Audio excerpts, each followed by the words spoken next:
So after many years of performing live, I have come across something that it just seems weird, but a lot of live performers just don't seem to get this. Let me put you into a situation, okay? How often have you been at a show of another band or another performer where you are watching them perform on stage and the music is probably pretty good, whether it's, cover music or original or jazz, pop, rock, it doesn't really matter. They're performing it well musically, but you watch them on stage and they all have their heads down and they're all focused on their instrument and you can't see a darn thing that is exciting to actually watch on stage. So many performers do this.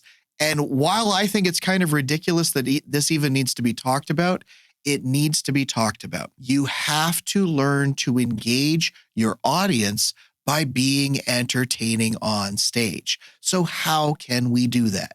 Well, today we're going to talk about it. Welcome back to Danny Robertson Music, where we're helping you be the performer that you are meant to be. I'm Danny Robertson. Thanks for joining me as always. Today we're going to talk about the other side of musicianship and performing that I would say 90% of musicians just flat out neglect to think about. Your performance is more than playing music. It's more than singing songs. It is a relationship between you, the performer, and your audience. So how do you build that relationship? How do you keep your audience engaged? A lot of the time when you hear other experts talk about this, they use the word captivate all the time. And quite frankly, I think that that's just their cop-out using ChatGPT to come up with the way that they say things to you. Really what it is it's about creating a conversation between you and your fans so that the show is not just you performing for a group of fans or a group of an audience. You are collectively creating an experience together. It's not just about you being on stage and them being in the audience. It's about you creating something together that makes it a shared, unique experience that everybody remembers, including you. It's not just the audience experiencing you. It's you experiencing the event with your audience. So while your show might be a well-oiled, polished machine, there are ways to trick yourself into being spontaneous and engage with your crowd. Let me show you one. You ready? When he says freeze.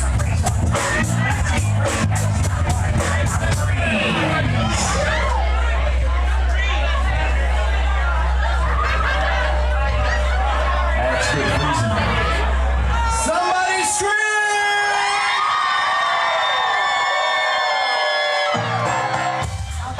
I call that the freeze. There's actually a video that I talk all about this on the channel. But basically what the premise of this is you give the audience a stopping point that they're not expecting. What that does is it creates this moment of, wait, what's going on? I got to look up on stage. They stopped playing music. And that creates this opportunity for you to have a unique moment with the fans that are drawn into you. They're paying attention to you right there. You are, for lack of a better term, captivating your audience. Oh my gosh, the word actually works. You're giving everybody a moment in your show to go, wait a minute, we need to stop and pay attention. And that draws everybody back to that center point that should be your performance, okay? That little routine of stopping in the middle of a song works so incredibly well to draw the audience back into the show, whether they've been paying attention or not. And I've personally done that for about 20 years with 2 different bands. And believe me, it works just about every time. Next, I want you to think about how you go about talking to your audience. There are many different ways that you can speak with a crowd. Some of them involve telling them information. Some of them involve giving them a reason to do something. You have to think about how you can constantly surprise your audience with things that you say that keep their attention. So as an example, let me tell you about a show I did a couple of years ago. We were playing a corporate event and the crowd wasn't very engaged yet. We were about 3 or 4 songs into the show and dinner had just happened. So everybody had eaten this nice big meal, including the band. We had just gotten done eating and we got right on stage. There had already been a couple of things said about who the band was and what we were doing and celebrating this corporate event, and nobody was really responding to it much yet. So about 3 or 4 songs in, I decided to get on the microphone and say to the audience, "How are the mashed potatoes?" Why would you say that on stage? Well, there was a purpose behind that.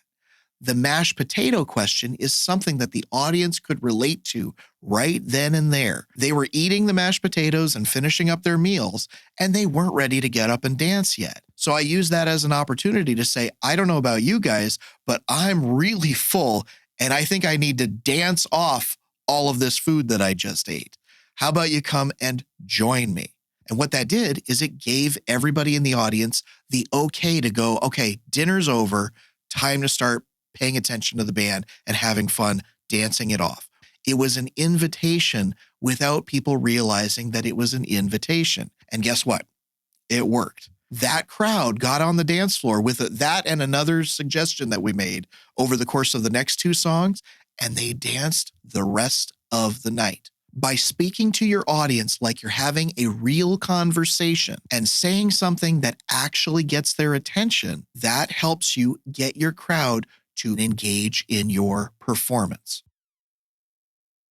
You can put on a show, but that does not make it personal for the person watching you.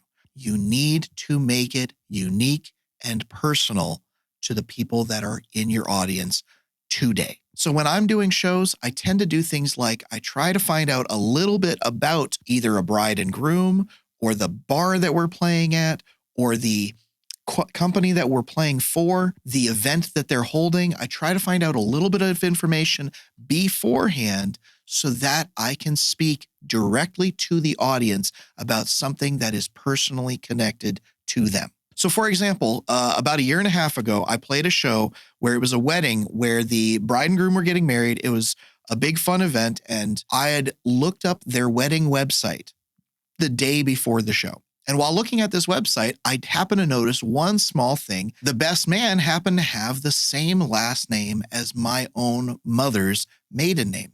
And it wasn't a very common name for this area. It went back to our family history that goes all the way back to Europe. So it was unique. It was something that I could grab onto and have a conversation about. So on the day of that wedding, before the performance and during the reception, I found the best man and had that conversation with him. And lo and behold, we had something in common. There was even a possible chance that our family history was related in some way. So that ended up being a good starting conversation with the best man. And that turned out to be one of the best weddings I have ever played. The groom got on stage that night and sang a couple of songs. The crowd was at the front of the stage, engaged and shouting and singing along and doing everything with us. And they had a great time. And guess what? So did we.